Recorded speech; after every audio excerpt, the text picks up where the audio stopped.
Labas vakaras, mėlyjei draugai. Aš dabar pasijungiau, blėd, biškai paspringau. Aš pasijungiau dabar žodžiu, Lituanija.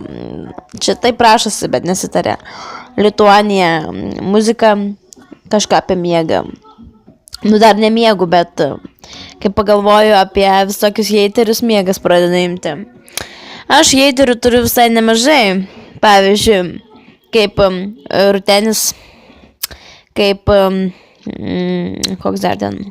Žodžiu, man dažnai dabar per Facebooką rašinėja visokie bachuriukai ir sako, tu maladėts esi, tu gerai kuri video ir panašiai. Žygintas, jo, jis palaiko mane, na, bent jau minimaliai, kiek galima, aišku. Tai va, ir aš dabar pradėjau padaryti savo tą pradžią, čia vat, norėjau pasakyti, kad aš dabar darysiu video spalvotus jau. Pradėsiu filmuoti kaip šikutulikė. Čia vienas iš dviejų. Kitas.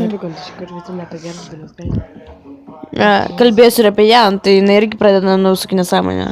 Jinai pradeda nuo normalaus kažko. Tai va, čia mano draugėlis jau išdavė visą paslaptį, kad aš kalbėsiu apie Gerdą Biliauskaitę. Video pavadinimas turėjau išduoti teisingai. Na, tai va, būtent iš jos ir peržiūrėjau jos vaizdo įrašus ir supratau, kad man reikia pradėti kurti irgi vaizdus, ką aš darau. Jinai filmuojasi, kaip jinai plaukus prisideda, kaip jinai ten savo, nežinau kaip vadinasi, nu ten, kas ten, kur akis užsideda tas dirbtinės lūpas ten putlina, nu ten, žinot, kaip kiekviena stervikė. Tai va. Esmė tame, kad man labai patiko tik daug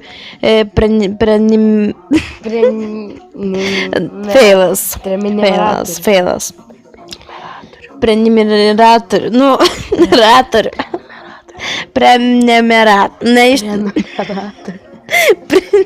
nesvarbu. Prenumeratorių. Tai vat, netgi 17 štukų. Tai va, ir dėl to sakau, ir aš nusprendžiau filmuoti kaip šiku, kaip myžu, kaip ėdu, kaip šoku galbūt, kaip kalbu, kaip skaitau knygas, nes Biliauskaitė taip daro. Ir žinot, kas man labiausiai įstrigo jos citata.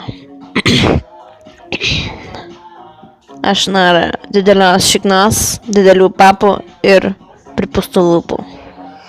Tai va, esmė tame, kad dabar aš darysiu tą patį, tik bachūriškais reikalais. Davai.